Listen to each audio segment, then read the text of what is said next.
Okay. Okay, cool. All right. All right. Welcome, everybody. I hope I you still missed can't us. hear anyone. You can't hear me? Oh wait, okay, I can hear you now. Okay, Can can you you hear hear me? me I'll okay? cut that out in post. Okay. Hey, everybody. I hope you missed us. We're back after a brief hiatus. Life be life, and college football is on. So, Yeah. welcome back to lunch at the Unfriendly Black Hotties table. Hi, friends. Hello. I Hi. missed you guys. Missed you too. Wait, can you guys hear me okay? Yeah, I can hear you, babe. Okay, cool. Okay. And you I guys can missed hear you me, guys. right? Yeah, Yeah. we're live and in living color right now. I'm the artist. I'm the artist formerly known as Trisha Cheeks. Hello. Heyo. And we've Hello. got Doc Dubs in the building. Hello, Doctor. Hello. How are you? I'm good. I'm good. Good. Thanks. And we've got the fabulous Regina Starr. Hello, babes. We missed you. Hey, I'm back. Miss you guys too. Yeah, we miss you. So yeah, we have been planning this episode for a while, but like I said, life be lifing. So, episode 10 is titled "Hypersexuality, Black Women, and Neurodivergency." Um, why this conversation matters. There is a lot of I'll go ahead and say that. There's a lot of misinformation about what hypersexuality means and how that is applied to Black women, and then neurodivergent diagnosis, like with ADHD. So, we want to define hypersexuality in both a clinical and academic way and with lived experience terms, how stereotypes around Black women's sexuality intersect with this, and a touch on neurodivergence and common myths. So we're excited to dive in. We also want to preface this with Doc Dubs is like an academic doctor, but we're not medical doctors.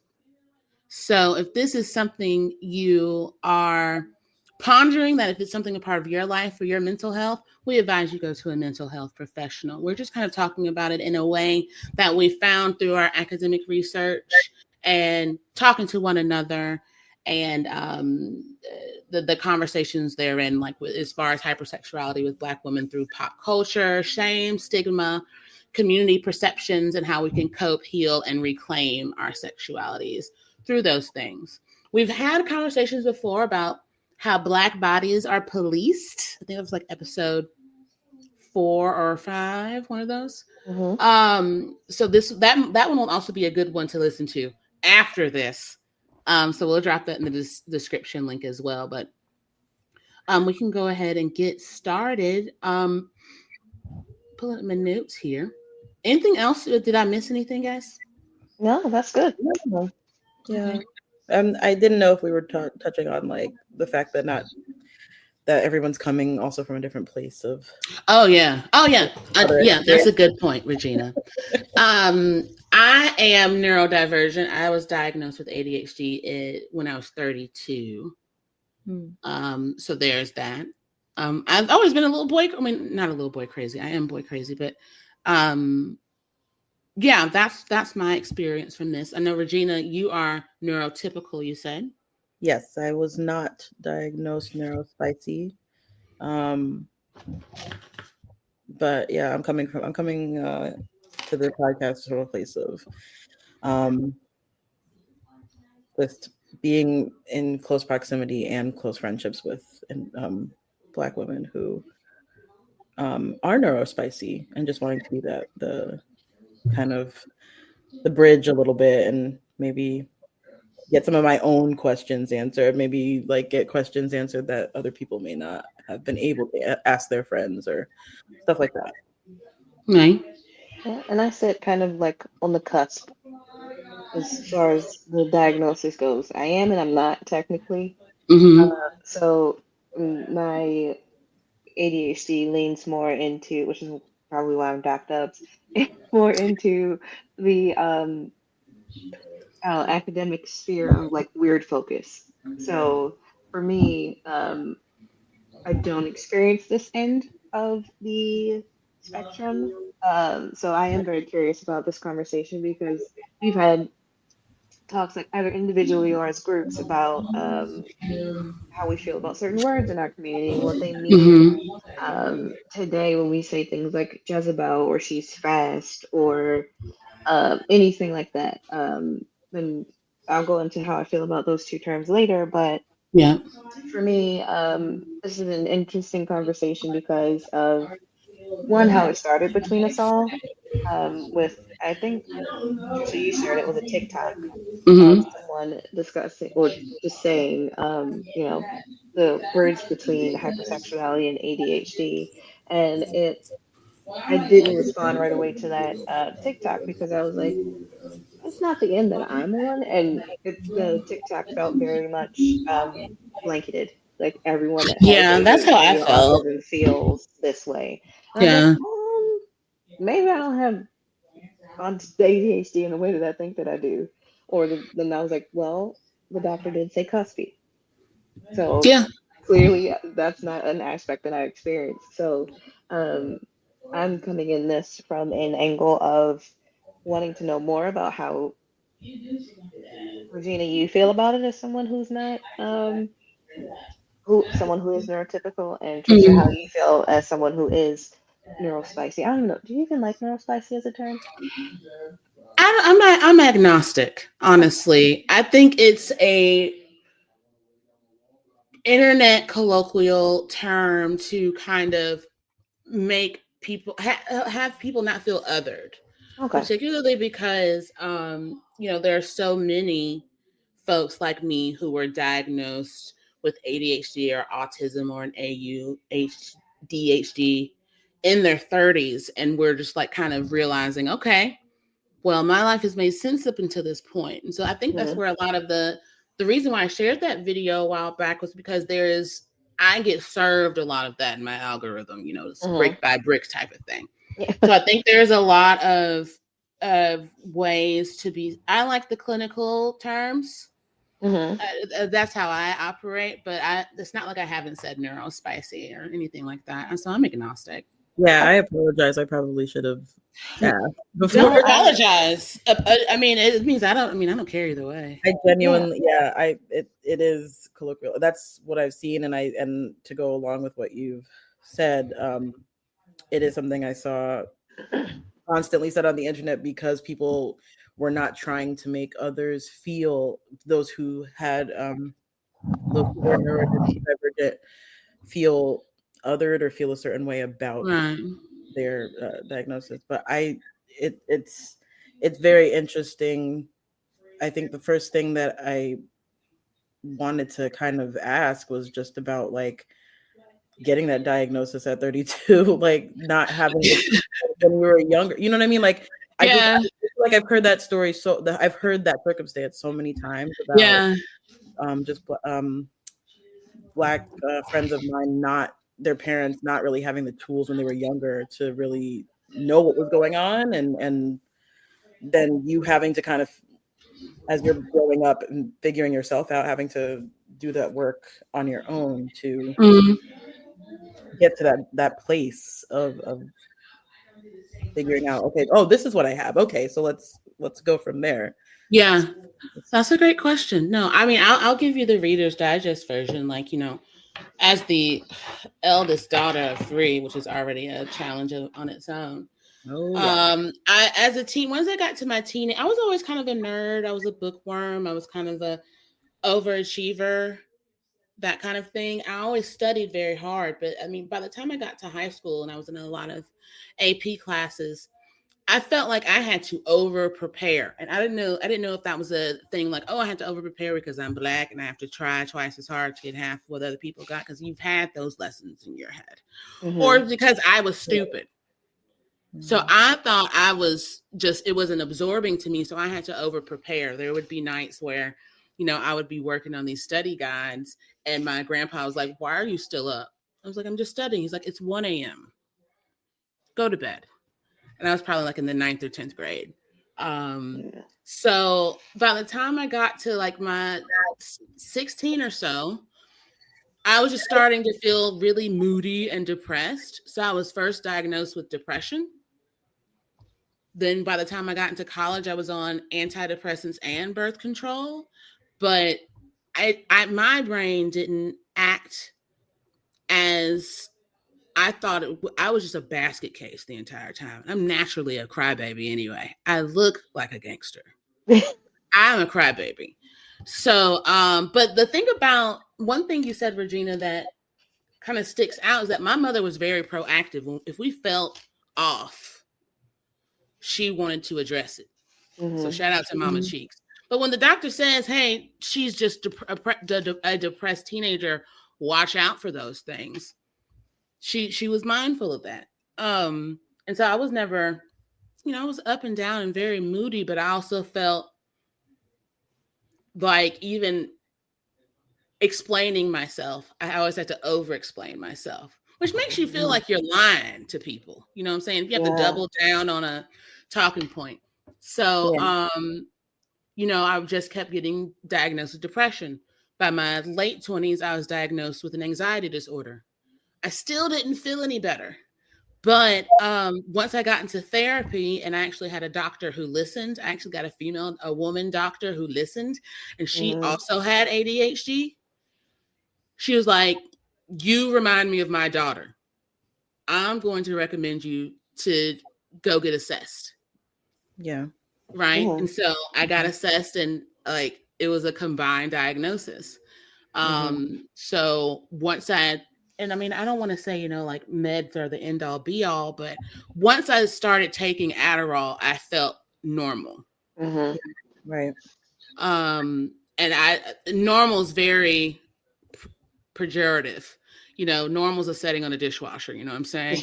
But I felt all of the, I always said my thoughts were in concentric circles, those coloring books where you kind of color the circle in, and it's a million different colors.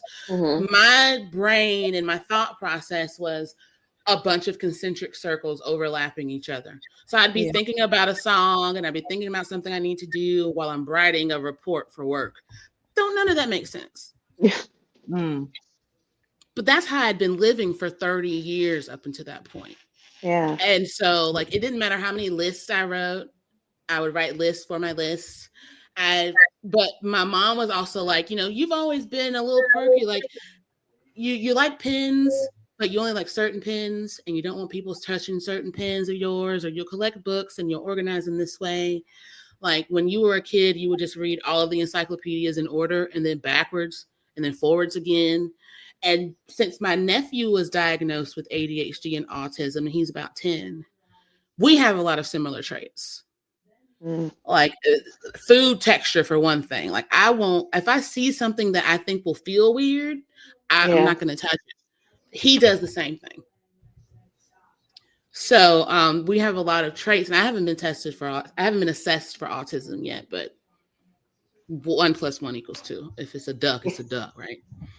So that's the long and short of it. I mean, and also therapy helps. I'm not a broken mirror. And you're just kind of shoveling all the shards together to trash them out. That's how my brain felt for a really long time. And despite that, one thing that my therapist has said, and the people who gave me the assessment said that it's so underdiagnosed in Black women because that we don't emote like most of the folks who have had these studies done on them, because most of the time with ADHD, they're done on young white boys. That's how it's most prominently, presented. We don't present the same way. Women don't present the same way anyway. Black women don't present themselves like other women because of whatever historical or generational education we've had, put it that way. So when a boy might be overactive or bouncing off the walls, Black women tend to retreat into themselves. They shut down. They will hide their emotions because we're code switching anyway. So it's like a double code switch.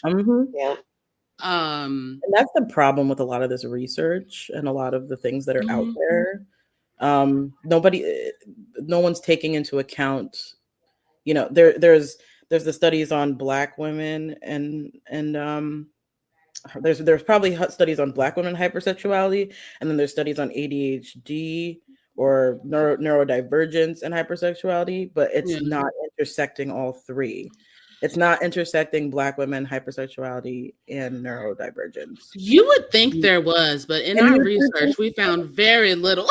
That's how like we have to piece it together. We have to like piece it together to try to come up with, or at least to try to understand for ourselves how it connects, because nobody's checking for us like that, and it's reflective. It's reflective of literally our entire existence. Nobody really is paying it. It just goes back to the fact that like we contain multitudes, but we're only being looked at as a monolith. We're not, or just like two things can be the same, but three things can't be the same altogether. Like it's that's what's made it so, like, that's what's making it so challenging to figure out, you know, what any of these different aspects of all of our personalities, how they all come together and make us, you know, uniquely beautiful individuals. No, I mean, that's a great point. And like, that's how we found hypersexuality is. It's just kind of the definition. I mean, there's a clinical and there's a cultural definition. So it's very much a mixed bag, just like it is, you know, and very limited in its research. Doc, what were you about to say? Yeah, I was just gonna say, because when we first started talking about this subject, and I was like, I want to like look into this to figure out how this applies to Black women in general, because we've never been seen as innocent or pure in the context of sex and relationships. So the idea of hypersexuality, which is why I brought up the term Jezebel and Fast, the idea that we could be less than overly sexual was like weird to me. Like, I've never heard any Black person talk about in the context of being less sexual than someone else. It's always you're already, by the time you've hit puberty, even before you're sexualized. So when I went to look up the research and I was reading into it, I was like, none of this is taking into account historical context for Black women. So, and that's probably what threw me by that whole TikTok, was I was like, in an instance for a white woman, this might seem valid and correct for her because she's always seen as pure and untouched. And her expressing her sexuality is liberating, and it's like fantastic for her to embrace her sexuality and embrace her wants and her desires. But on the flip side, for Black women, it's not that. It's correct. You've been this way your whole life, so putting more on top of that, of course you're a hoe. Of course you want more. Of course, and that's the exhausting part, you know. And I'm like, you want more and more and more, and I'm like, well, no, that's not true, because there's people that fall in between those two spectrums of hyper and hypo, ones that want it, ones that don't, and the people that are right in between that are like, I'm good for now, but later I'm going to want a little bit more than I usually do. Or I'm like, you do your detox and then you come back to it. Whatever it is that the case is, however it is for you, you know? But none of that was presented in any of that research. And I was like, and that's the one thing that draws my brain always to academia, because someone has to ask this question. I can't. Someone's probably doing this research already, and I hope that it's a Black woman psychologist who's doing it, because she'll know the nuance between the two spectrums of it all. But every time these things come up, I'm like, someone has to be thinking about this. Someone else has to have this idea in their head too. I've got some research for you, sister, when we get to that part. Because those are some of that particular, you know, nuance that you were talking about is about the breadth of the connection between Black women, neurodivergency, and hypersexuality, quote unquote, that, you know, we're going to be talking about tonight. But just to, you know, get to the nitty gritty, we're going to define hypersexuality, and obviously I have sources, so put my broadcaster voice on there. Hypersexuality is defined as a pattern of excessive, persistent, or distressing sexual thoughts, urges, or behaviors that interfere with daily life relationships or overall well-being. And then we've also found it in 3 different lenses, so we'll spell that out for you too. Psychiatric and psychological lens of hypersexuality is defined through the American Psychiatric Association, who does not officially recognize hypersexual disorder, quote unquote, in the DSM-5, but it has been described in clinical research as, quote, the recurrent and intense sexual fantasies, urges, and behaviors that are time-consuming and difficult to control, often continuing despite negative consequences, unquote. The medical lens, in neurology and psychiatry, hypersexuality can also appear as a symptom of certain conditions, e.g. bipolar disorder, frontotemporal dementia, or as a side effect of some medications. Quote from the Cleveland Clinic, quote, an unusually increased or inappropriate preoccupation with sexual thoughts or behaviors, unquote. And then through the everyday cultural lens, outside of the medical setting, hypersexual is often used, sometimes problematically, underlined, bold, problematically, to describe people, especially women and marginalized folks, who are perceived as having higher than average sexual desire or activity, even if it's not clinically excessive. So in short, clinically, hypersexuality is a compulsive, disruptive sexual behavior. Culturally, hypersexuality equals being labeled as too sexual, often unfairly and based on stereotypes. So yeah, that's how it's spelled out there for us. What do you think? What do y'all think of? What are your thoughts on those definitions? Obviously, the fact that medically hypersexual disorder is something they don't even really want to quantify, but it had been in the past. So there has been some medical movement on eradicating that kind of language. Particularly when you bring up bipolar, because I don't think they even really say bipolar anymore, but in medical circles. But what do you guys think about those definitions and how we're going to apply them to our conversation? Yeah, the clinical definition sounds more like, distress or an impairment or a loss of control. Yeah. That cultural label sounds more like it's an othering or a judgment. Exactly. Stereotype just sounds more. That's what the difference to me sounds like. And I feel like as long there's just been a policing and a pathologizing of our sexuality, even before neurodivergence enters the chat. You know what I mean? So Yeah. Yeah, and I think, and this is why it probably threw me, because clinically it's like it's compulsive, kind of like if you ever saw the Netflix version of She's Gotta Have It, the way Nola Darling was portrayed in that show is like the clinical version. She's compulsive, she needs it all the time, she's essentially polyamorous. If we take the definition of who she is and how she presents further, that's what she is. But as far as like a relationship type of seeking goes, and everyone was informed of that, and everyone knew that she was doing what she needed to do to protect herself and protect those around her that she was interacting with. But she displayed both definitions because clinically, someone would have probably said that she was compulsive in her behaviors in her relationships. Culturally, she was called out by those around her, including her friends, via stereotypes. Yeah. Even though she knows that she can get love and affection from many people, and it doesn't have to stop her from seeking solid foundational relationships with all of them in whatever way it was she was seeking it. So again, two things can be true at once. Yeah. But more often than not in our space and in our communities, the stereotype takes over the clinical definition.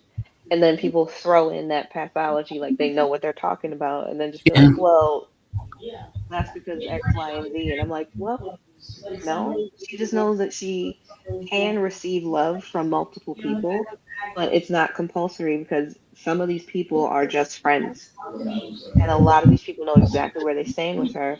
But for those that wanted more, when she also wanted more, she shut down the rest. So she could, in fact, control it. It wasn't compulsive to a point where she was just with anyone who wanted her. Right. So, yeah, that's how I feel about it. Makes sense to me. Yeah.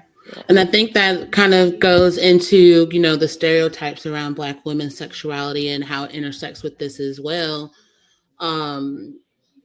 We're going to hop on that in the next little section, but just the quick touch on neurodivergence and common myths. In one part of our research, a lot of the academic studies we found were kind of titled Systematic Review of Relationships Between Neurodiversity and Psychosexual Functioning in Individuals with Autism Spectrum Disorder or Attention Deficit Hyperactivity Disorder.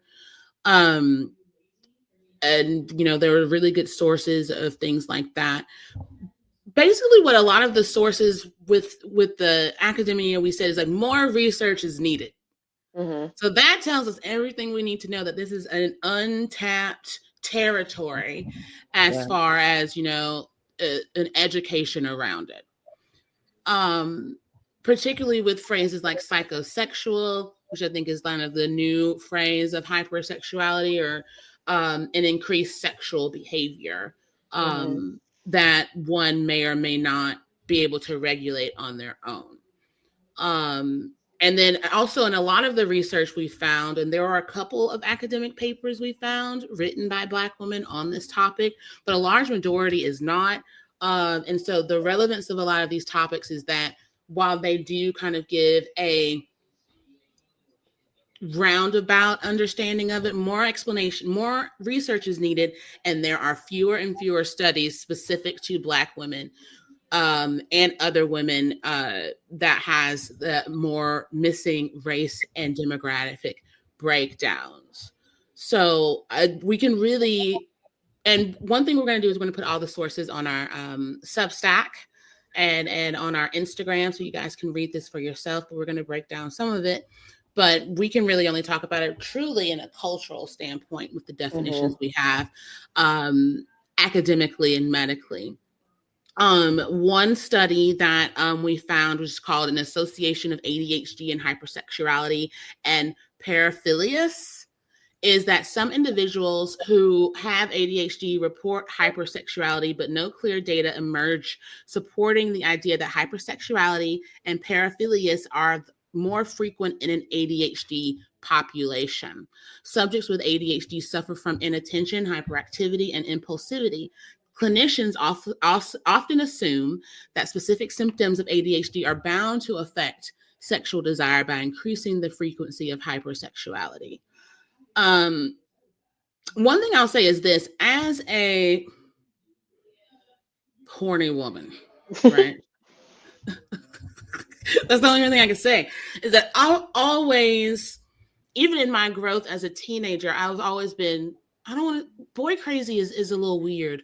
I've always really been fascinated with relationships between people, intimate relationships between people, and how I can have my own to define my own sense of intimacy. So I mean, I've always been like, one of my love languages very much physical touch. I love, I bite Tizzle just out of the blue. He's like, "Why are you biting me?" I was like, "Because you're cute." I don't know. Yeah. He's like, "Don't bite me." I was like, "You can't tell me what to do. I live here too." Yeah. So I think there's a lot of maybe little quirks around how ADHD people, and I can only speak for myself, there's a lot of quirks around the way I express my love to people. Sometimes y'all know we're in a group chat together. I can be very, I'll want to make sure y'all feel like y'all are loved by me. So I'll be very complimentary and actually and really do mean them. But it's like, I don't know if that's ever overwhelming, because I can remember in middle school when I was like, had these little crush on these boys, and I would write these heartfelt letters that would scare the fuck out of them. I'm like, oh, I just want to get to know, I just think you're great, blah, blah, blah. And they're like, this is weird. That's why I, never signed them. But like, that's also what I was gonna say. Like how like knowing that retroactively that this is what was going on for you, like in a neurodivergent sense of the word, like that basically as you were growing up, it was ADHD. Knowing that now, like retroactively, like how, like hearing the whole, like, you're too much, you're too fat, you're too fast, this and that. Yeah. How I'm still told I'm too much. So, I mean, by my family, because like you're doing the most. You're a crybaby. I'm like, you guys know what the deal is. So now my brother just says I have Asperger's. I don't know where he got that from, but he's a doctor now. He's a shout out to my brother. I love the kid, but he's an asshole. But yeah, he was like, yeah, well, you having autism makes sense because you do act like you got Asperger's sometimes. Like, what does that even mean?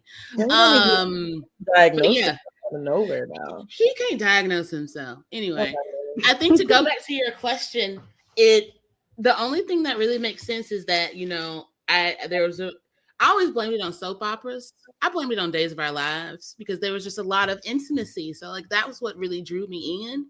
But like, I guess it does explain why even when I was, did I tell you about the time my mama found my Backstreet Boys fan fiction erotica? Yeah. I was about 12 or 13 when I was writing that. And I think she was taken aback about how graphic it was. Like she didn't know where I'd gotten it from. And it was just very, I don't think I'd be able to get away with those things that I wanted to do to Nick Carter, even as an adult. It was very graphic. It was erotica. And I was reading other Backstreet Boy fan fiction erotica online. So that's really where I got it from. But then I just started looking up what those things meant. Yeah. And what, an orgasm was and what these kind of, sexual experiences were. Because I also had my sex ed talk from my mother very young. I was probably in the 5th grade when she said to me, when the juices flow, the nature rises. This is a direct quote from your mom. Yeah. And I was about 10 or 11. My brother was about 8. And my brother and I just looked at each other very confused. Like, the fuck is she talking about? But she set a precedent because, we were having cousins who were teens getting pregnant. So, I mean, it was kind of like, she's like, don't come around here with no babies, is essentially the gist. But when I'm in 7th grade and I have 7th grade classmates who are pregnant, it's probably good I had that conversation earlier than not. Yeah. So I've always been fascinated, and as a teenager, I just kind of got fascinated. I was like, okay, so I'm thinking about sex, but I also don't want to get pregnant. So what is a safe way? Right. And I really didn't lose my virginity until I was 18 anyway. But I was very intrigued by that level of intimacy that was something beyond a friendship and beyond a familial relationship that was just for me. Yeah. And that's the kind of, and that's why I say I'm kind of boy crazy, because I was always like, I would have a crush on a boy, and then 6 months I would move on to another crush. And it's very, what I'm noticing is like the hyper focus. Like there's like a hyper focus. That's the ADHD part. Yeah. And so that, and I just feel like that combined with that age of just like, everything happening to us at the same time. Yeah. Puberty didn't help. You know what I mean?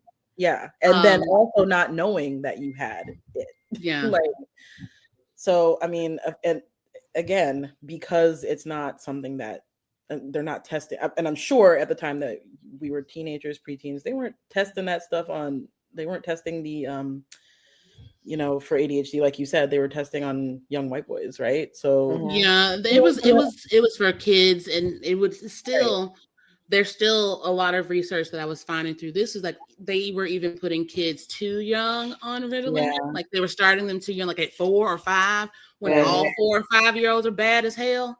Yeah. Mhm. So I mean, like they didn't even really. My nephew wasn't put on Adderall or like a kid version of it's not Adderall, but Yeah. they didn't even really want to diagnose him until he was 8 or 9 Mhm.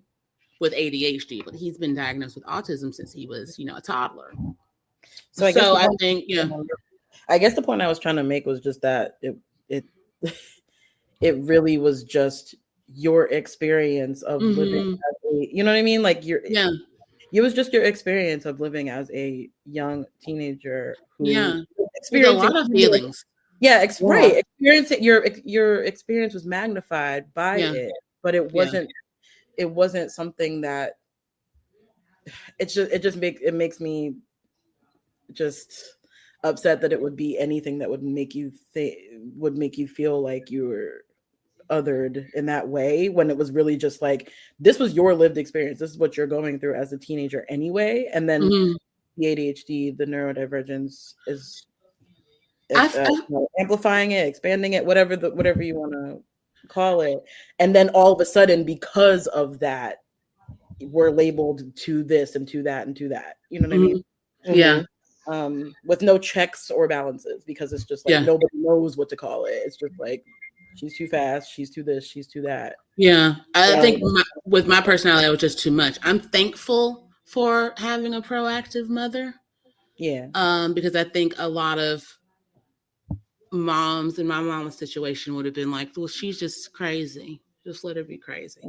Yeah. You know what I mean? And So I think what's interesting is you and I think we're like a year apart in age. So we probably had these talks at the same time. Like I had my sex education, elementary school wide thing that they make you do. In fourth grade. Yeah. It was fourth for me. I don't know why it was fourth grade. Don't ask me why. But at that point, I was like, okay, so this is enough.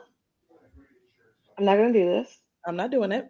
It scares the fuck out of me, quite frankly. I'll write about it. That's supposed to go in what? No thanks. So I was like, you know what?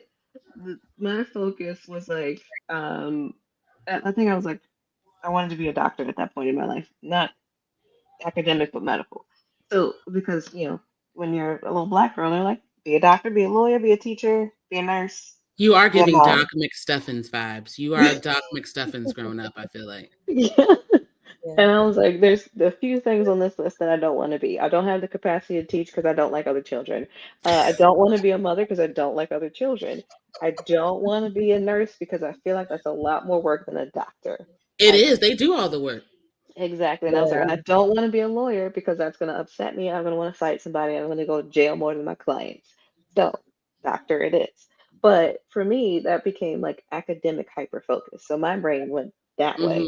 And it became like all I ever thought about. Academics was it. My academics, my sports, my outdoor activities, everything was that. And when I had classmates in middle school talking about their sexual experiences, I'm like, we're in middle school. Yeah. Same. Yeah. Yeah, it was very off-putting to me too. I was scared. I was scared of my mama. I was too scared of my mama to have sex. Yeah, and for me, because my birthday's so late in the year, I was always a year younger than everybody else. So I'm like, I'm not even there yet in my mind, but everyone else is. So sometimes that'll make you feel behind, or like you shouldn't be with them because they seem older. Yeah. And the way that they behave, and the way that they dress, and the way that they act, and the way that they talk. And I'm just like, so y'all finish this social studies homework or no? Because I'm not writing this whole paper by myself. And they're talking about everything else, but and I'm like, all right, well, I guess it's just gonna be me writing this whole thing, and y'all just gonna have to stand there while I present. So that's where it went for me, and it stayed that way for so long that I was just like, what does this feel like for me? What will it feel like for me once it happens? And the experiences are always different and unique to the individual. So I never hit that point of like, to borrow Trisha's word, boy crazy, or any type of like crush activity, because once emotions were involved, I was like, no, They don't like no, this. I don't know. Okay, sure. All right. You know, Yeah. yeah. That's Maybe y'all so. know how I feel about thug tears and all that because I don't cry. So like I Yeah, said, you're the most Trisha thug and I person are here. literally like on the opposite ends of this when it comes to like emotions. She's got them all. I have none. And I'm a glass case of emotion. yeah, I'm burgundy. yeah. Dexter! I'm dancing somewhere in the middle. You know, we're gonna make memes of the memes we make this week will be either, Oh my you know, God. we'll get someone deadpan like Malice or something, and then the other opposite side will be Ron Burgundy in that phone booth. Yeah. Once Yep. Jack kicks Baxter off the bridge. Oh my God. Baxter! But it's Regina, you brought up hyper focus, and that's probably one place where Doc and I do relate, is that, you know, I was always kind of a bookworm and a nerd and was very much into getting good grades, and that was very much achievement for me. Like, but even I could make an A, I was like, this should have been an A plus, and I'm like, Exactly. you know what I mean? So like, then I just spiral into like, okay, well, I can either spiral and flunk it, or, you know, just keep doing what I'm doing. If I stay up all night, this is proven to be successful. By the time I got to college, I was burnt out. Yeah, kids don't do that because that's how I messed up Don't my do that. sleep. Yeah, That's how I don't do messed up that. my sleep. I mean, I got 2 degrees from college, which is great. I have 2 BAs, but like by the time I was done, I was like, I was really contemplating going to law school. I'm like, I'm tired. Right. I'm for the work at this point. Right. And then I got my hyper focus for the last, I guess, 15 years since then. God, it's been that long. What year is it? Yeah. Has been work. And so I became a workaholic. Also, don't advise that, children. Right. You know, and I really had to, once I got my diagnosis, I was able to manage a work-life balance. I think my main hang up now is I'm very much hard on myself, which is also what my therapist says is a triggering point for ADHD, people with combined diagnoses and stuff like that. But I think that hyper focus on Black girls and Black women is what kind of, this is a good segue, what goes to like how the hyperfixation of our bodies being policed. And as a teen or as a young Black girl growing up into adulthood, I was very much told, don't do this, don't do that. This will make you look fast. This will people think you're a hoe, or, you know, all the little boys only want you for this. So don't do this, don't do that. There is definitely it's a lot more than a trope. Doc, you can Doc and Regina, you can give me better words than this. There's definitely a trope with Black women that we are overtly sexual. And I don't know if that, and I'm pretty sure that goes to Sarah Bartman's exploitation in what we can call modern media. But there is kind of this trope and dynamic that, you know, if you can't get it, you go to somebody Black and you can get it real fast. Like that's never been the case for me. I mean, I don't really give it up all that easy. Gotta try. You know what I mean? Put in some effort. So what you got? And Doc, I'll let you take this one because you brought it up eloquently. Phrases and names and things that we are called if we are observed as hypersexual.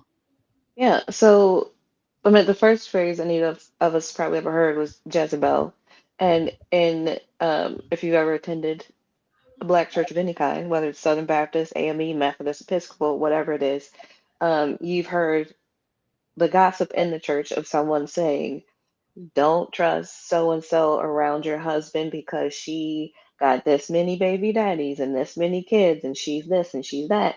And essentially referring to her as the Jezebel from the Bible, the one that's there to temptation, to tempt you into something that is against your, sometimes like against your will sometimes, or against your faith. And then that transformed into fast. And that even could extend to like little girls. And if you dressed a certain way, if you wore a skirt without shorts, or if you wore your hair a certain way, or you hung out with more boys than you did girls, or whatever the case may be. And we all got conversations of lots of don't do this, don't do this, don't do this, instead of saying, if this does happen, this is how you can respond, or do this instead of just a whole bunch of lists of don't do these things. We we never got the conversation of do this to protect yourself, do this to feel more secure in who you are as a person. It was more do this and stay away from them. Do this and don't turn into this person from your family. Do this and don't become this other person from up the street, because you were always compared to someone else in the neighborhood or from the family or whatever it is. And to be labeled as fast was always like a scarlet letter. It was taboo. Don't ever get that put on you. Instead of saying, you are a woman, you have autonomy, and you can do these things if you'd like, but make sure that you are safe and that the people that you are with are also safe.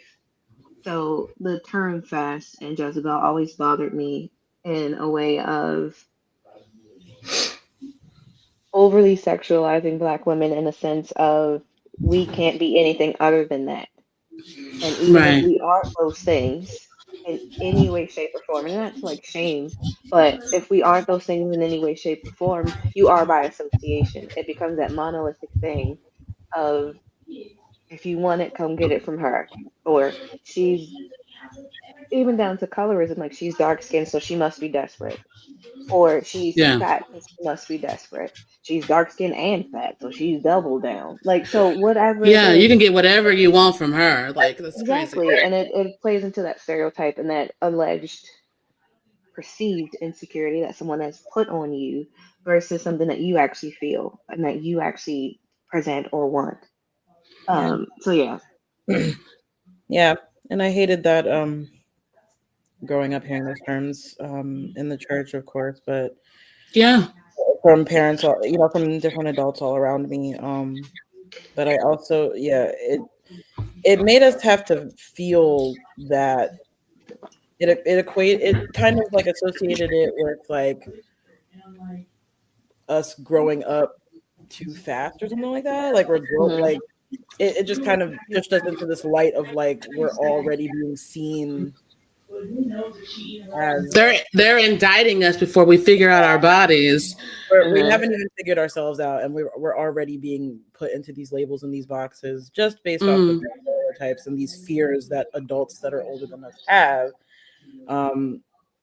Yeah, it never sat right with me either. It's interesting, and I pulled up. I'm glad you brought this up, Regina. It's very interesting because I wanted to read the definition of Jezebel, because it's an indictment, and it's twisted as a place. They use it to shame folks because it's a biblical thing. So you Mhm. also have to think about, if our elders and folks who did use those words, these were words that were used against them, and how they were policed in their own, eras of growing up. In their own So they weren't spaces. seen in a certain way. So Jezebel is a noun. This is from Merriam-Webster. We only go with the best sources. Okay. Mhm. So Merriam-Webster says Jezebel is a noun. The Phoenician wife of Ahab, who, according to the account in First and Second Kings, pressed the cult of Baal on the Israelite kingdom, but was finally killed in accordance of Elijah's prophecy. When it is not capitalized, the second definition is an imprudent, shameless, or morally unrestrained woman. Mhm. So even from its first mentions, biblically, it was taken from someone who was inevitably shamed, Mhm. who they had indicted as a shameful woman, Right. that created a plight and put the plight on these people. So you see that a lot in the Bible. They're always blaming women for some shit, but Lots of things. Mhm. Yep. that's a different podcast. Right. But yeah, it's very interesting that even throughout history, from the very beginnings, as soon as people open the King James Bible, it just feels like they were trying to find ways to malign people who acted a certain type of way, and Jezebel is one of those words. Mm-hmm. So I wanted to ask a question too to both of you. You know, what's it, just based off of what Doc was saying earlier, you know, about other people defining you for you. What's it like now to define your sensuality for yourself? Like with all of the flavors and colors that you have within you, knowing who you are inside out, and knowing that you have, whether it's ADHD, whether it's autism, whatever it is, knowing the full spectrum of who you are. What's it like now? How does it feel to claim that for yourself and not have other people define it for you? You're asking some baller ass questions. One thing I'll say, and Doc, I don't know if you want to go first. Do you want to go first? No, you go first. One thing I'll say is that I'm glad I'm open to learning. Everything is a learning, everything's a teachable moment. Mm-hmm. Like, I'm still learning things about myself that I may or may not be into. I always joke that, like, I want 2 boyfriends. What if I really do? Right. Mm-hmm. You know what I mean? Or if polyamory is something I could, I'm kind of, I don't want to say selfish, but I am spoiled. So I do like, I want my partner's attention on me. Yeah. I don't want to be, I don't think I would mind. There's a lot, but I think if anyone can tell by my writing style and the things that I've written, if anyone's read anything under my government name, I'm very open to a lot of things. And that even in my 20s, I had preconceived notions of things that I probably wouldn't like that I'd probably be open to now in my 30s. Mm-hmm. Example, being in a relationship with a bi man. In my 20s, I don't think I would have done that. Yeah. Now it seems like, I'd probably be into that now. Yeah. So I think it's about growth. This is growth. You know what I mean? So growth. So I think that, to answer your question, I think I've allowed myself to be more open-minded, because I don't want to be put in a box. I'm not going to put other people in a box. That's fucked up and unfair. Yeah. And if I want to be seen as someone who is continuously learning and growing and developing as an adult, I'm going to treat other people like that. So it's just helped me be open-minded and not as hard on myself if I may or may not be into things, and if I want to explore them. Fearless as well, more thoughtful and fearless, maybe. Yeah, which goes right back to what you said that your therapist was talking you through, like about being more open. And which I love that's the advice you're getting too. A Black therapist, though. I have a Black female. Period. Exactly. I do those things very strategically. Yeah. But I think you hit the nail on the head on how I feel about it too, because you go through phases of thinking you'll like things and then realizing, oh, you know what, that's not too bad. Oh, you know what, once was enough. You find these like little nuanced spaces of you and the things that you're exploring, and then you're like, that is a thing of the past. I tried it, wasn't for me. Let's move on to the next thing. Or you find that maybe that person you're experiencing with wasn't the right one to experience it with. Yeah. And that's where I think I am trying to like grow more in my, and I think it's interesting that it's the 30s where this happens. Yeah. I don't know if this generation of 30-year-olds is different from the previous generation of 30-year-olds. We are though. We are though. We are. And it's like, we are. It's like, it's the open-mindedness, right? Like you're not cutting yourself off at the leg saying like, this is the life and that is it. Right. And you are here forever. This is the person you're with forever. And for, I think, millennials, it's more like, why would I limit myself? And why would I limit those around me if something more could be here? what is more? Like, I feel like there's more questions with this generation of 30-year-olds than there was with previous ones. And they may have been asking those same questions, but privately, where we're asking them on the internet. We've been on the internet since its For inception. so long. We've been One thing like I've thought in about chat that a rooms lot. talking to each other for so long, that we've been asking these questions for so long, that we're in our 30s now. We're like, we kind of got money and we kind of have our own space. So we can, do a little bit more, we're a little bit more flexible with it all. So Yeah. we're just like, Yeah. what are these questions I can practice? Yeah. One thing you brought up was very interesting, is that us at this time of our life, millennials at this kind of age demographic we are, millennials are like 29 to 45 right now, or something in that area. The difference between us and in this age bracket, I don't want to call it middle age, because we're living longer and longer these days. And Gen X at this age is, they had a better economy. And my main thing is they were raised by a sexually repressed generation themselves. They were born into an era of free love, but I don't think their parents were those free love people. And for those who did have those kind of free love, hippy dippy parents, they raised their children to also be free spirited. I do think that my mom's Gen X, so I do think she was just like, she didn't want us to be, kept in a box or overly sheltered or overprotected. She wanted us to realize there's a whole world out there. It's okay to feel these things, but you need to do everything responsibly. So I do think it's just a matter of, thankfully, not too many of us were raised by our boomer ass grandparents. Yeah. Because we could be, we could still believe that the American dream exists. We know better. So I think that's also what keeps us very open-minded, is that, we've been allowed to be that. We can fact check things for ourselves. We don't have to just go off, whoever told us or whatever is in the textbook.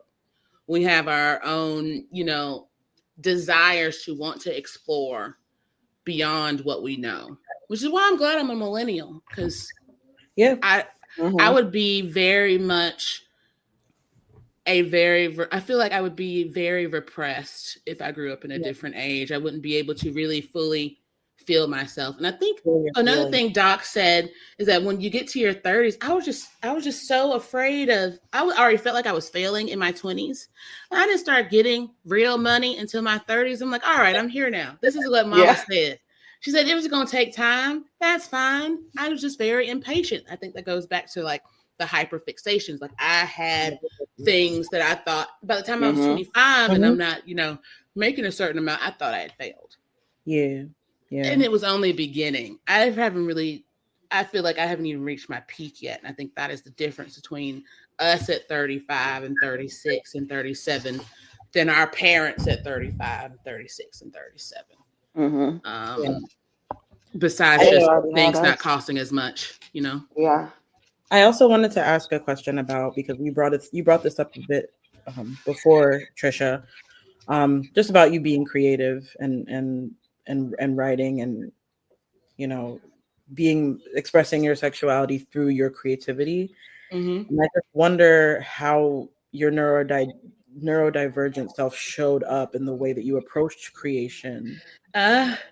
And how you navigated that risk of being like misread, like, because you were talking about, this is how people would see me. People are saying I'm to this and I'm to that. Like, so how are you how did you navigate like that creativity?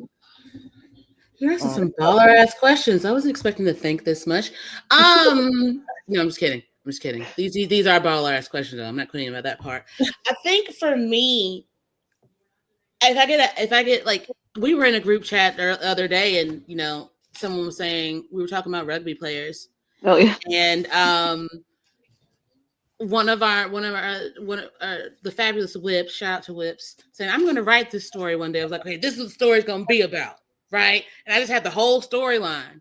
And Doc Dub was like, you're writing this down, right? I was like, I'm never going to get it done. I did write it down, by the way. See, I wrote it down. Oh, good. Oh, good. I wrote it down for this because I was That like, was a good story idea. So like, I think for me, when it comes to, like, it's such a great question. And what's funny is when I was in high school and stuff like that, I would write these kind of like smutty novellas that my friends, they would be in like a 3-inch 3-ring binder, handwritten college rule notebook paper front to back. You were talking about the Backstreet every time I would write this was beyond that. This was like more in my One Tree Hill era. Oh wow. Okay.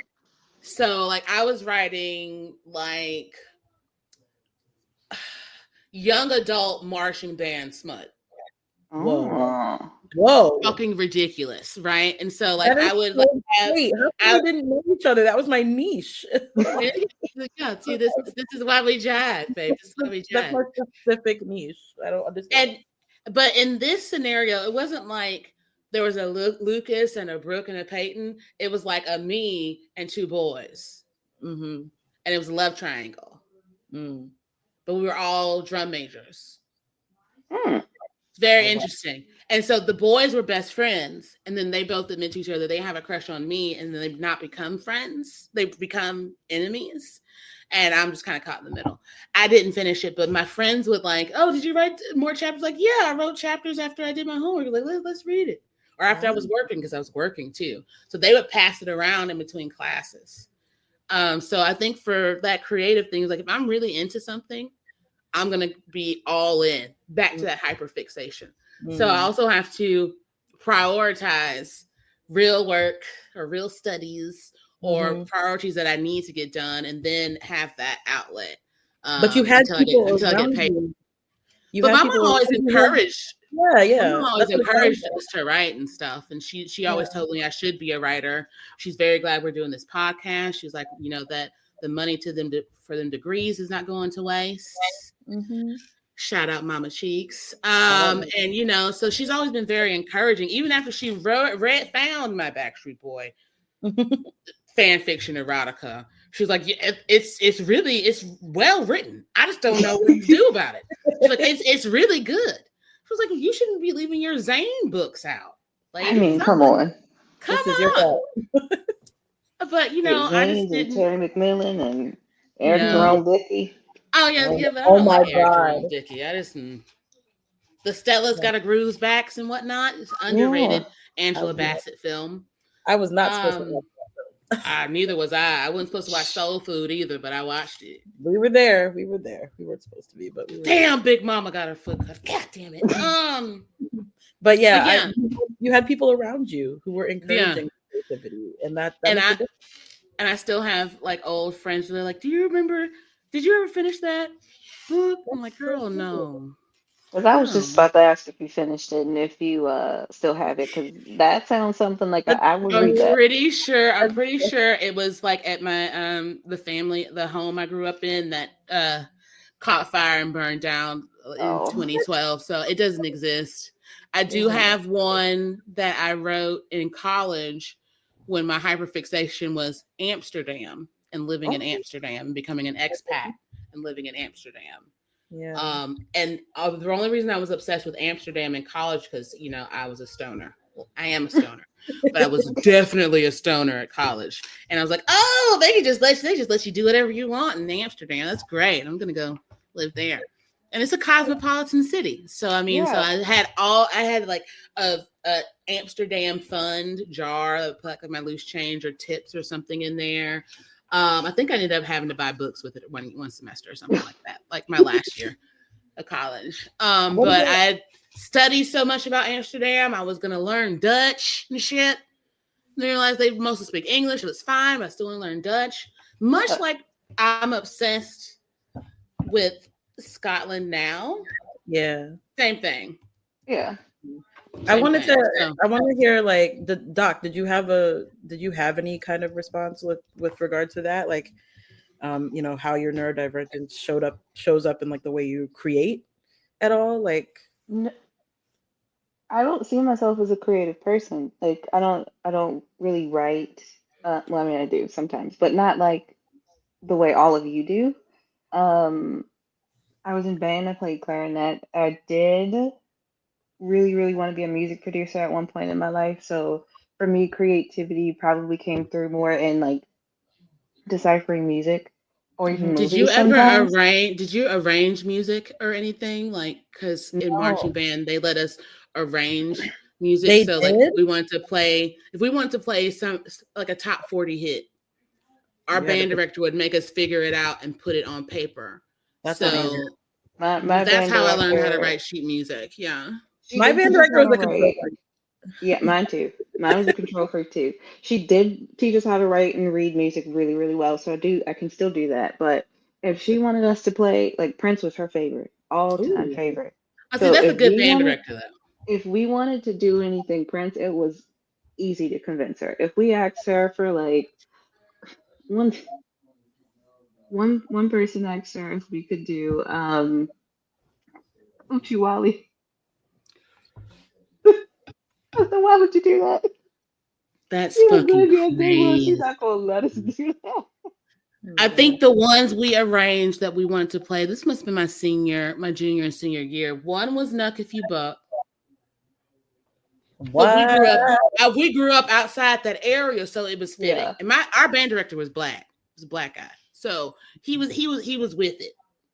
And then the Yeah. other one was like The Whole World by Outkast and Okay. Killer Mike. And so Yeah. again, That's such a good one. regionally appropriate. And it's got big Yeah. horns and it melodically it sounded really good from a marching band. And we had changed conferences, so we were going from playing all the redneck schools, like playing all the Metro Atlanta schools that had these big, massive, high-stepping bands and 20-piece drums, and it was just crazy. And we were just like, oh, we're like the, T.C. Williams of marching bands around here.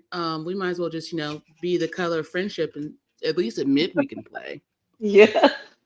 So, and it was our band director was black. So he got it. And so when we played it for him, what we arranged, he's like, all right, that sounds fine. Yeah. Y'all can No. figure it out. All we needed was certain things.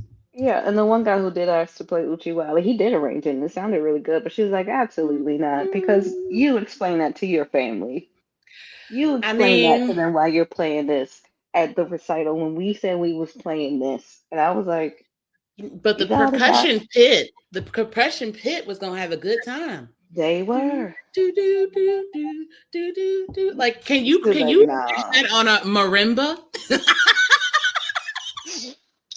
But she was like, absolutely not. So, but we got away with like Kool and the Gang and Earth, Wind and Fire. Like, if you gave her funk or any type of jazz, blues, she'd let you do it. But anything else that was more like modern and up to date, absolutely not. We're not bringing none of that in this band practice room. Practice all you want, but don't you dare bring that into my rehearsal. Right. Yeah, I respect it, but like, Yeah, let the kids have fun. Yeah. But yeah, so for me, I guess it never like manifested in that creative of a way. I can still like break down a song and hear every instrument in it. If it's insane what my brain can do when it comes to music. But Yeah. I ended up putting most of that into science and botany. So if you have like, I don't know, what was my specialty in 4-H? Herbs. Horticulture? Herbs. Yeah. Herbs was my specialty in 4-H, which ended up being my specialty in college too.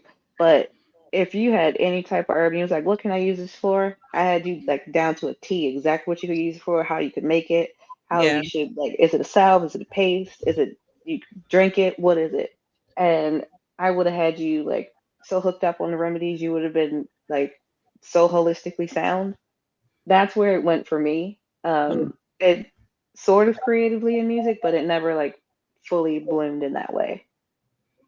But could you say that leans into like, because one commonality you and I share is that we are collectors of medias. Yeah. And we always talk about, our obsessions with vinyl. I have a list of things that I need to buy. Yeah. I also like log everything so my collections of like books or music, or I think that's probably where, because I don't play music a whole lot anymore. I do collect it and I'm obsessed with it. And that also goes into like my hyperfixation on music history and shit like that. So I think when you kind of lose, when you stop the performative part, your attachment to, I can only say this for me. I don't know, Doc, if you feel the attachment to that medium becomes a different type of hyperfixation. I think is what Doc is saying, is like, she went from that kind of musical ingenue to, a holistic healer academically. You know what I mean? Yeah, I think so. I like begged for a vinyl record player when I was like 8. And of course the response from family was, "What you know about vinyl?" And I'm like, you see me every Tuesday at the mall in FYE or Sam Goody, standing at these racks, playing all this stuff. Like, are you surprised that I know about your stuff? Like, come on now. But I didn't actually get a vinyl record player until I was like 21, 22 years old. Yeah. And it's literally, it's been that collection of, I remember when I first heard this, and I remember, sitting in the back of my mom's Saturn, listening to the radio, listening to this song. So a lot of it has become like collecting those things that were nostalgic to me then, and then also wanting to, because with music digitally, you can change it so much. But if I have that physical piece of like the first pressing of it, you can't change that. I still have the like whatever version of the song that was originally put out before they had to change it for whatever legal reason. They might have needed to change it, or whatever artist whim was like, I didn't really actually like the backing track on that. I'm going to change it and then re-upload it. So that's when the music part of my mind became for me that hyperfixation, that collection of vinyl records, or even at this point, I probably will start buying DVDs again because, again, digitally on streaming services, they can change a lot of things in the way that a film is presented. And if I want to watch it in the way that I watched it when I was younger, the only way to do that is to have that physical piece. But that also means hunting for it, which is a part of collection that I like. It's hunting for the thing of finding that original, because there's a movie, and it's the only kid gangster movie that was ever made, called Bugsy Malone. And young Jodie Foster in it, and Scott Baio. It's from the 70s. Don't ask me why I know this movie. Scott Baio. Oh my God. Don't ask me why. I'm pretty sure I saw this movie for the first time on like PBS. And it was the coolest thing I ever seen, because they were literal like 1940s, 1930s like gangsters, guys in malls, and they had these like the old school cars, and they had the Tommy gun. It was like, I was obsessed with that movie. You couldn't find it anywhere. I searched everywhere. I finally got it on Blu-ray maybe like 10 years ago. And it's like, I can't play it on any DVD player that I have because it's not of the region, which sucks. But I have it. And at some point, I'll get the DVD. You need a micro disc player. They're probably going to start throwing away media players out of the Smithsonian, so you can just go up there and get something on microfiche. Yeah. So that's where I guess the creative aspect of my mind now goes, as far as that collection of, physical things that I can put my hands on and say, I have this. Yeah. I feel like either way, it sounds like no matter what, y'all are both like, you're reclaiming it for y'all, whatever it is. You know what I mean? No matter what it is, if it's collecting, if it's music and the way you connect to music, if it's your writing and how you're connecting to the creative writing process, it just feels like it's your choice and your reclaiming of it. It's nobody trying to say you're too this and too that. And I love the way you've taken all of that energy and channeled it into whatever fits your story, whatever fits what you're becoming. You know what I mean? Yeah.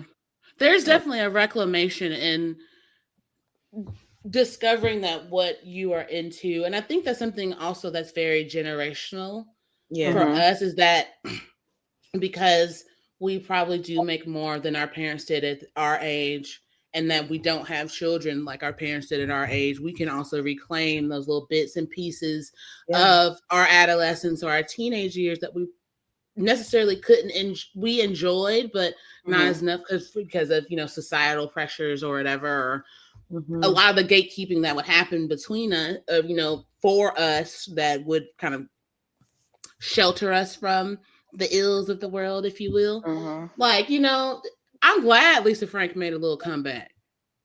I don't like that she's lame or the owners of it are lame. But I'm glad Lisa Frank made it look, because I love them rainbow dolphins. But I think particularly with, not being afraid of sex and having, had it, obviously, knowing what I like, and that my sexuality is going to be a thing that will continue to grow and develop until I just don't want to have sex anymore, because that's inevitable. I think that also claiming your sexual desires is also a part of that. And kind of realizing that it's a part of your identity that you want to share. It's not an identity that is thrusted upon you like the Jezebel trope is, that, you cannot be labeled something you may or may not be by people who ain't fucked you. Right. It's you defining it for yourself. It's both of you defining it for yourself and defining how you. My likes, my dislikes, what turns me on, what doesn't, even if it's non-sexual turn-ons. Like, I just like, the smell of fresh coffee being brewed, or, fresh cut grass, or the sound of children's laughter, if you will, as long as they're not my kid.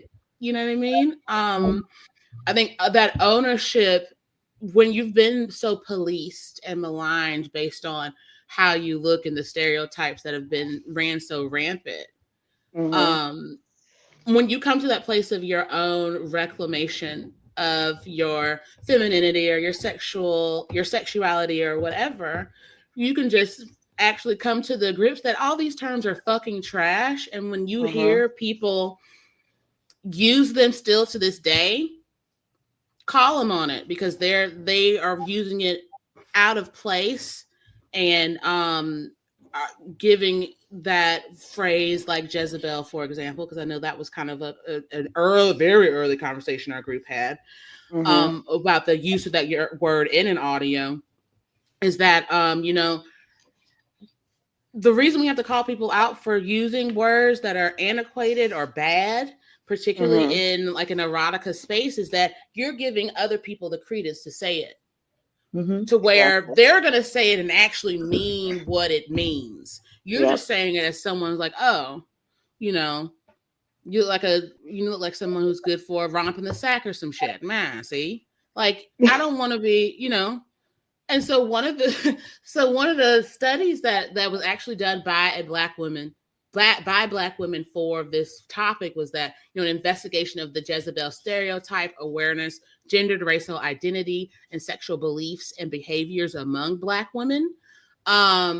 This one is probably the most directly relevant study we found for the topic we're talking about, because the study helps ground discussions on how societal stereotypes contribute to sexual self-image, shame, and behavior among Black women. Connect this to neurodivergency by considering whether neurodivergent Black women might have heightened vulnerability or different responses to these stereotypes. This one was probably the most fascinating of all of the, because it really does kind of boil down to how we break away from those poor stereotypes and how we reclaim our womanhood or our woman facing selves in the face of whatever stereotypes might have been around longer than we've had the voice to speak up for ourselves, if that makes sense. Yeah, exactly. So I think that was actually a full circle moment. I love it when we do that. Yeah. And that was the reason why I brought up the Netflix version of She's Gotta Have It. And because a lot of the studies, oh my goodness, my computer might die. Hopefully it doesn't. The reason I brought up that particular show is because a lot of the studies, when they're done by Black women, they bring that nuance to the table. But even one of the other studies that you mentioned, they noted the lack of homosexuality, the people that were a part of the LGBTQ plus community that were not a part of that initial survey, and that a lot of the people were compulsorily heterosexual. So there's a lot of these studies that tackle one specific section and one specific group. And what I've always found is when Black people do research, it benefits everybody. It's never just like for one specific population, done on one specific population. But even if it is, it benefits literally everyone to have this discussion as an open discussion. And Yeah. when we do things in such a closed practice, it it doesn't allow for alternate theories because you've only discussed it in the framework of your bias as a white person creating this study. You've only looked at those that are like you, whether they're cis heterosexual, whether they are male, whether they are male presenting, women presenting, they're not a part of the particular other genders that are available across the spectrum. So it's interesting that I always find that studies done in one particular way are very much the closed practice, and it only applies to those particular people, especially once you start to read it. And then once you read a study done by someone who's only outside of those groups, or even just a minority in general, the study benefits everybody. There's always an extra step taken. There's an extra layer of attention placed on gender, or an extra layer of attention placed on, we recognize that we did not have enough discussions with non-binary people, and then further study we will. So I think that there's this level of care that is placed in research when the researcher is of a minority group, because they know very little is being done to research us. So they make it about, yes, that group, but everyone at the same time. Mm-hmm. Yeah. It's interesting you bring that up, because I think one point of why it kind of took us, we wanted to be very thoughtful about this episode, because we've recognized exactly what Doc just said about how Black academics or academics of color will make it for everyone, but so much of the research before, the American Psychiatric Association made hypersexuality not a disorder. They were not going to research and look up and talk to people where they thought that their sexuality was a mental disorder. They were not going to talk to trans people. They were not going to talk to people, the LGBT community, because until like the 70s or 80s, those were considered mental health issues. So that's also part of the ignorance of the larger medical community. Yep. Exactly. Particularly given that, for eons, or the quote unquote father of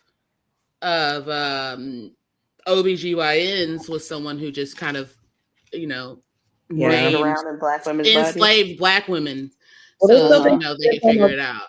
They still think we don't feel no pain, so. Shit. Look, I might not have felt pain when I got my Mirena put in, but those periods before that were god-awful.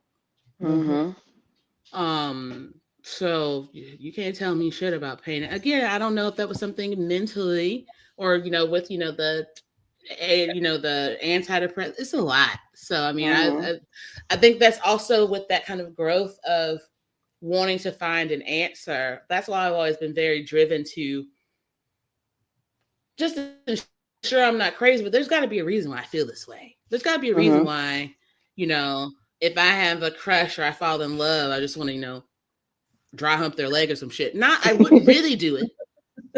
But in my head, I can just hump him right now. I just want to sit on his face right now. I'd be wanting to, but realistically, that's not prudent. Yeah. So that's also just my brain's that's how I emote. That's how I show people. That's how I show my romantic partner that I'm into them. It's gonna be kiss all over their little face. They're so cute, little bunnies. So I think that also it goes into that hypersexuality can be your love and how into someone you are can also be misconstrued as hypersexuality. You could be in a monogamous relationship and you and your partner might not have be on the same page about what intimacy is, how much intimacy or sex you're going to have, what is normal for you, how will your needs be met. And, that could also be used as a form of attack in relationships. You want it too much. It could just be that that person only wants you as much as they want till they get their fill. It's not that they want sex too much. They might want you too much. And I think that also is how phrases like hypersexuality are weaponized culturally. Because I don't really see people calling, I mean, I've seen guys like on Celebrity Rehab have sexual addictions or addictions to porn, but they are never labeled hypersexual like women are. And that might just be my observation. I don't know if that's something y'all have seen. It's the same as he's supposed to want it, you're not supposed to. Right. Which is fucking weird. Yeah. And archaic.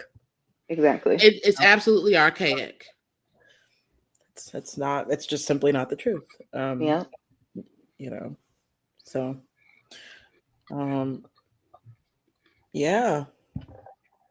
I also want to say one part of the research. So at the end of the day, what we've learned is there's not enough research done for hypersexuality and Black women or women of color. The studies that we have talked about and discussed are either very few and far in between, like the last couple we read off, or the synopsis is more research needs to be done. One thing that I really wanted to focus on is that research, created after 2015, when there was a rise of women in their 30s being diagnosed with neurodivergencies. So I was very focused on that. But one of the last studies I found only really focused on Black women between 18 and 25. So very much college age.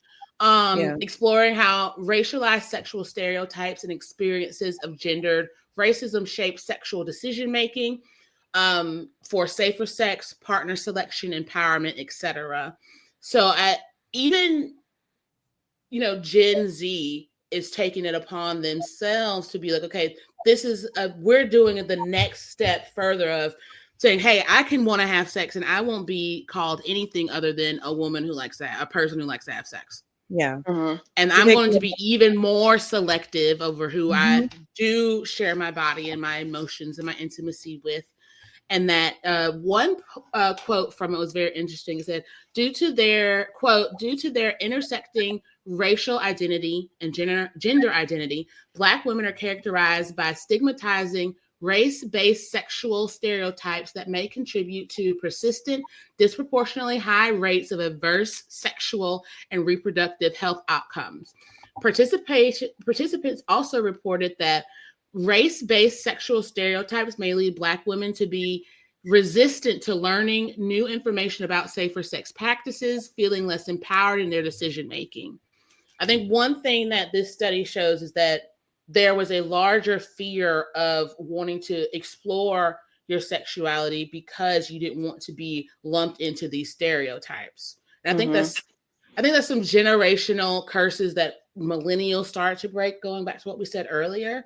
Yeah. But knowing that so many folks are afraid to live their truth because they don't want to be stereotyped really gives me more of a reason to champion exploration safely. So you don't feel stifled and you're not like, Stella, and Stella got her groove back. Yeah. Because like you can finally feel free, I wonder if like for individuals who are neurodivergent and have sensory issues, if that is part of it, like when they're exploring and they're trying to figure out what they like and what they don't like and all of that. Once that is everybody's different. Right. Once you figure that part of yourself out and understand what you like and what you don't like, nobody's going to be able to put no kind of labels on the way that you you've already set that standard. Right. The way that you experience pleasure, the way that you experience sex, and the way your sexuality manifests itself in this time frame, that's defined by you, no matter what your level of, no matter what your whether you're neurodivergent or not, that's what your experience is, how it comes together. So I totally agree with the exploration aspect of it and understanding what feels right and what doesn't feel right. And and making that definition for yourself. Again, not having anyone try to define, this is what you are, and this is what, because we're all going to experience it in a different way. I did want to I don't want Doc's computer to die. So I just want to know. I mean, y'all know half my stuff was never charged. I know. I try and tell you guys to come to shit charged. You guys know that gives me anxiety. Why do you do this? Like, every time y'all send screenshots and I can see the battery life, I'm like, why are you guys? You're doing this on purpose. I get doing it to antagonize me. I don't like. What happens if y'all get stuck on the side of the road and there ain't no signal? You can't. I just y'all need to be charged. Yeah. If you could go back and whisper to your younger self about your sexual self now, what would you say? Knowing all that you know and experiencing all you've experienced and your levels of. Not all dick is good dick, and not all dick is for you. And it's okay to tell people no if they express interest and you're not interested in them. It's also okay to not accept the bare minimum, because that also will have people sometimes retreating to stereotypes of, okay, well, if I can get it from them, I can just get it from whoever I want. You should believe in yourself that way, but it's also shouldn't be projected as, all right, well, I'm just going to do whatever. And put myself in harm's way. There's always safe ways to do things.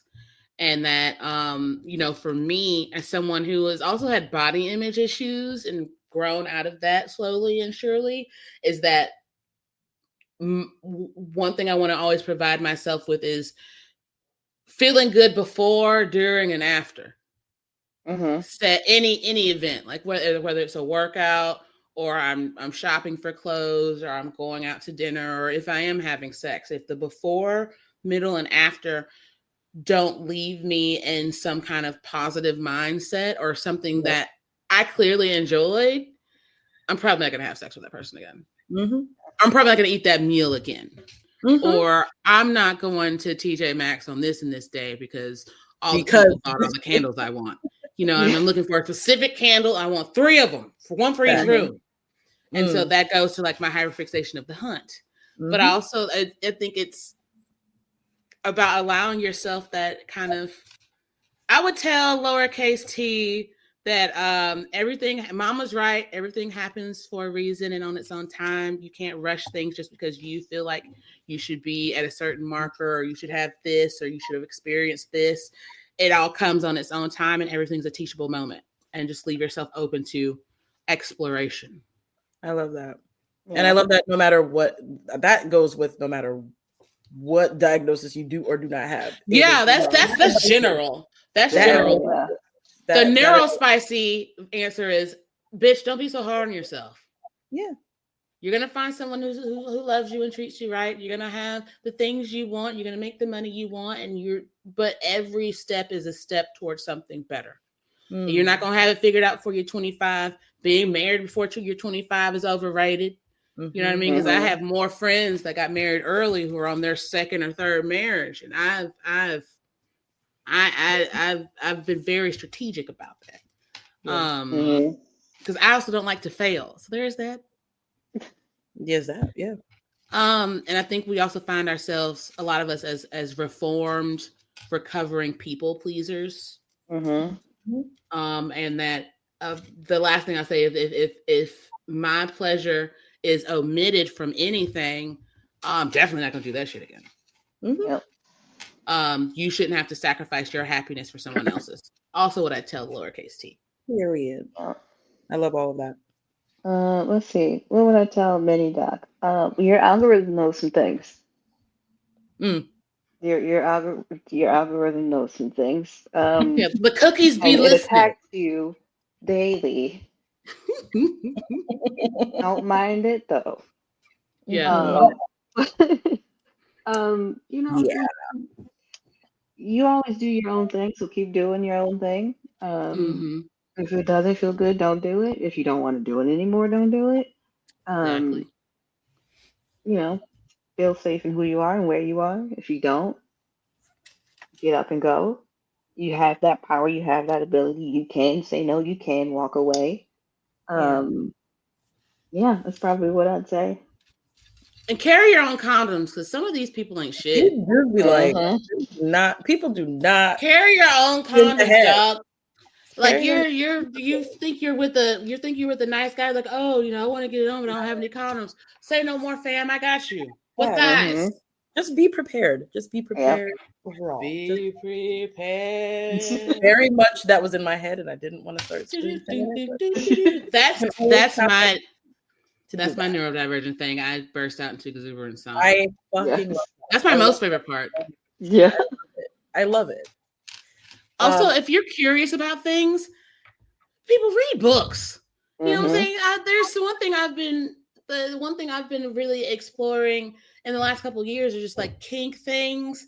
And like, you know, I can't just be going off what these dorks on the internet be saying. I need I need tangible things. I need pages. I need to be able to highlight and annotate and actually, you know, check sources against sources. Like if you're confused, go to reliable sources. Yeah, bro. Reddit. Stay off of Reddit. Hey, also, sometimes Reddit has things you want to see as far as the exploration part, but as far as the knowledge part, nah. Yeah. Nah.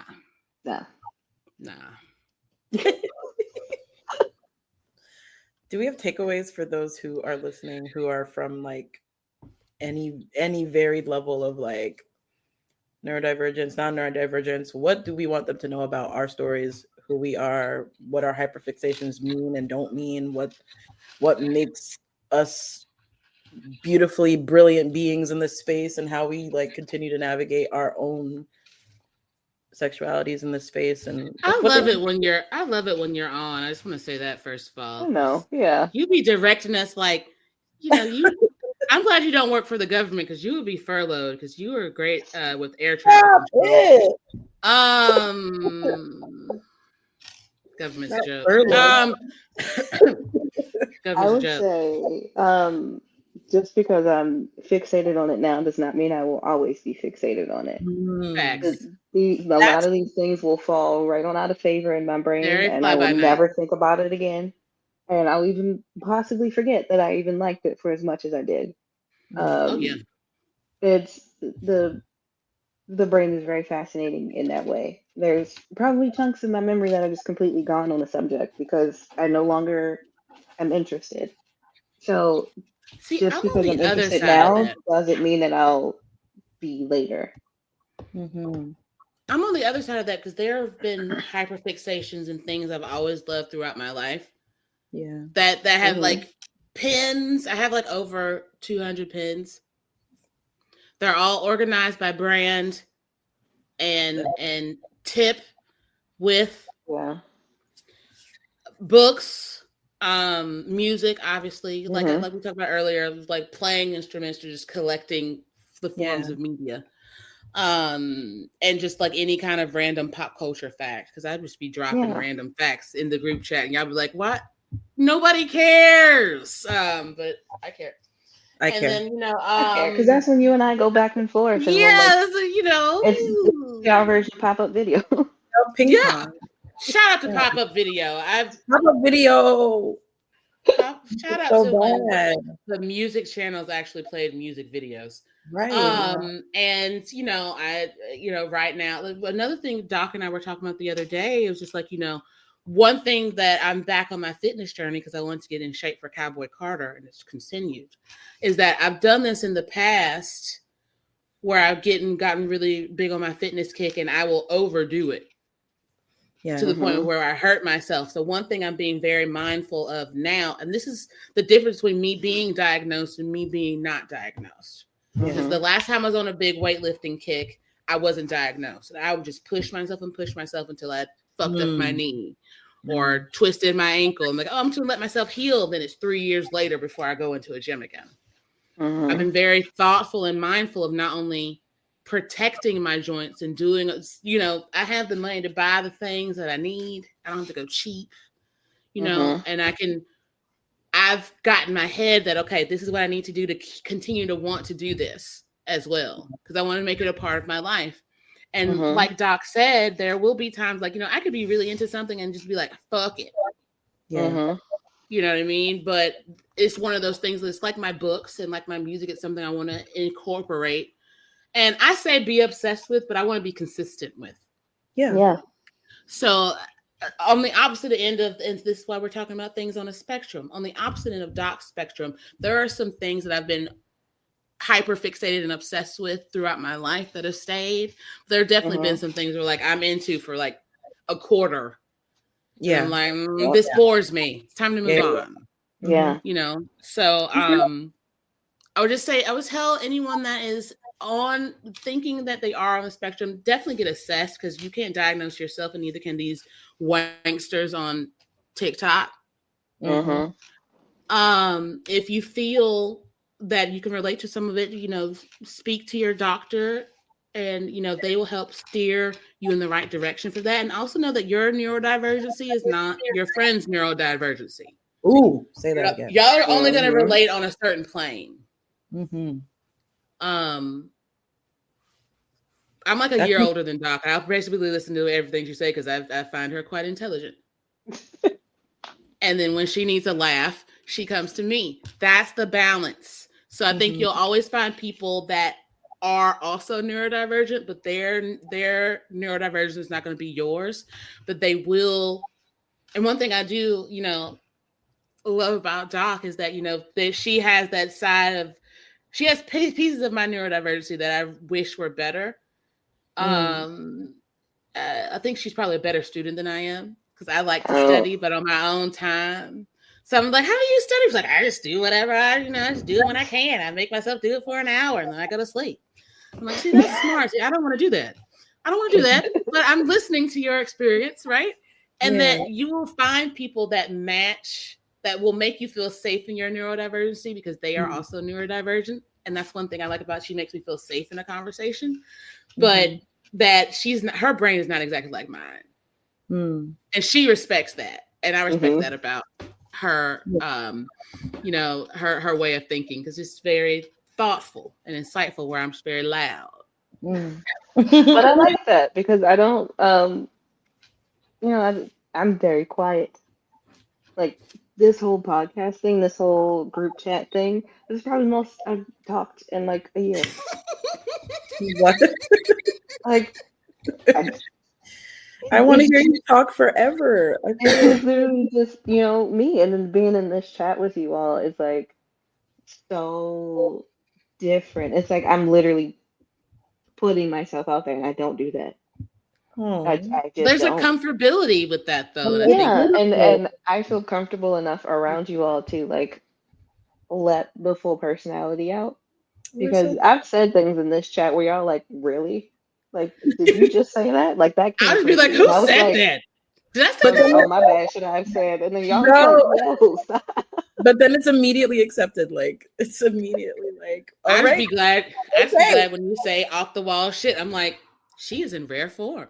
Yo, and it's never usually the weirdest thing that's being said. It's usually dead on. It's never the weirdest. I say the weirdest things. I'm the weirdo. No, absolutely not. This is the thing. Like, I love that there's so many different. I've been saying some wild shit. I love that there's so many different, like, because you guys aren't the only two neurodivergent individuals in the chat, and I love that there's all these different, like, these different perspectives on one simple thing. Like, we'll go off in 20 different tangents, and it'll still be a hilarious, amazing learning process type of conversation, regardless, because everybody's coming from their own, their own perspective and their own mind, and I love it. Yeah, that's what makes it awesome. I'm sorry, I love it. Yeah, that's what friends are for. I don't want to get sued. All right. Before we sign off, any shout outs, hot takes, things we want to end on a high note on? This is a great conversation. I'm so glad we were able to talk about it. And Regina, thank you. Regina, you asked the most thoughtful questions. We do, yeah. I'm so glad you were able to join us on this episode. I know you've been itching to get back, but this is why we love having you on. You ask the best questions. Thank you. You guys are awesome. I love talking to you guys. You're awesome. Yeah, no hot takes. Yeah, I don't have any hot takes. I do have a spooky season read if anybody wants it. Yeah, let's do a spooky season read. My So, TBR is at me, but go let's ahead. see.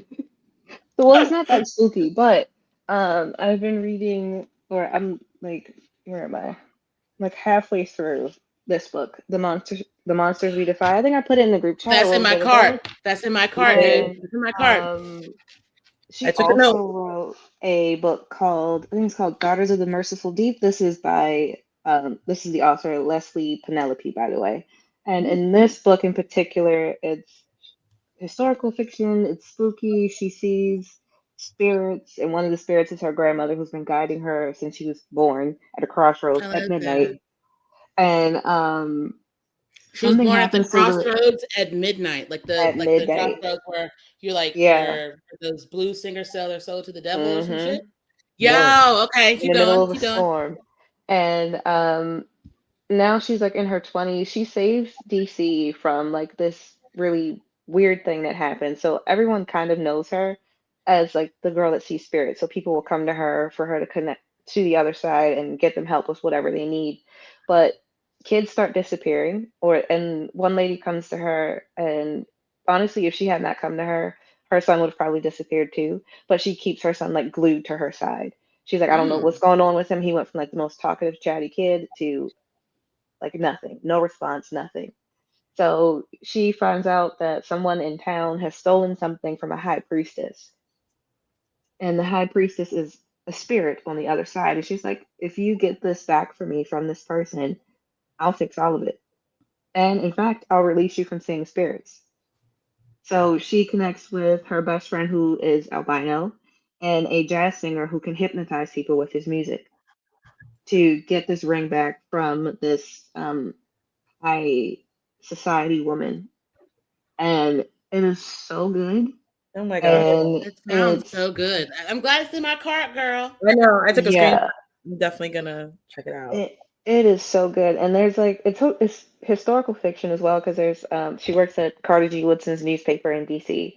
So you get like glimpses of all of these prominent Black figures from the 20s Amazing. in this book as well. And it's so good. It's Can so she good. And I save us read, from? Can she save us from the weirdness that's happening in DC right now? I wish. Oh, As I keep going, I'm like, where is she now? Like, Lord, where please, is Clara right now? Because we need Lord, her. please. I Oh would my say God. I would prefer if that what was happening now was a book, but it is. Mm-hmm. The Parable of the Sour. But I Oh, don't have the heart to read Oh, right I have a me music. now. neither. I have a music But shout out. if you Music shout out. want Oh, also, to, rest in Oh, peace, D'Angelo. yeah, I was gonna say if you wanted to listen to Parable of the Sour, Lynn Thigpen does the audiobook version. oh, Chief. okay. Yes, we've talked about Yeah, this. Chief. Chief. yeah. That's my girl. I love Chief from Where in the World's Carmen Sandiego. Music Yeah. Only, shout out only a to black. Haley Williams, Ego Death at a Bachelorette Party. Mm-hmm. Dude. I can't stop listening to it, honestly. As a longtime fan of Paramore, I'm glad people are realizing what a gorgeous human being she is on the inside, Yep. as well as a talented human being on the inside and outside. And Yep. that this is what allyship is. Before we sign off, if you want to see a clear definition of allyship without saying you're an ally, it's what Haley Williams is doing. Mm-hmm. Yeah. And my favorite right now that gives me the nostalgic vibes, but also feels very relatable to things I'm navigating is she has a song called Mirtazapine, which is a love letter to her antidepressants. And I am obsessed with it. I love it. Yeah. I mean, shout out to antidepressants as long Shout as they work. out. Mm-hmm. Exactly. I just had to get my Prozac refilled the other day. Yeah. So This I was love a great conversation. This was a very, and I really appreciate both of you, I gotta say, for just sharing your stories and sharing like the colors of your beautiful minds with us, because You paint the colors? this is the main reason I wanted to hop on, because there's so many people who just don't understand that intersectionality that we talked about of being Black, beautiful, talented, sexy as fuck, but also neurodivergent, but also, you know, the hypersexual thing, it's there, but it's the way that y'all experience it, sharing your stories about how you experience it, how you navigate it, the ways in which you continue to thrive, like in all the spaces that you're in. I'm exhausted, but thank you. Yeah. It is exhausting, but you gotta listen. The pat on the back sometimes, like a phoenix rising from the ashes. Sometimes people forget to let y'all know. Like this is why I didn't know I needed that ego boost. So thank you, babes. Yeah. You're appreciated. This is why more neurodivergent people need neurotypical people in their lives who want to understand. I think that at the end of the day, that's exactly what you're doing, Regina, is what a lot of us wish we had more of, is that people who want to understand and not just say, oh, get a planner, organize your life, blah, blah, blah. Yeah. That's just hard. Yeah. So all it takes is a desire to want to know, and a desire to, a lot of the time we're missing that empathy factor. And I appreciate you for allowing Doc and I to be listened to and heard, because sometimes we don't get that a lot. Yeah. I love listening and hearing you. So yeah. And like Dave Chappelle said, as Samson and Half Baked, it's hard being Black and gifted. Yeah. I love Half Baked. And on that note, all hearts and minds clear, fam? All hearts and minds clear. All hearts and minds clear. All right, well, for the fabulous Regina Starr and Doc Dubs, I'm the artist formerly known as Trisha Cheeks. Good evening. Bye, y'all. Bye.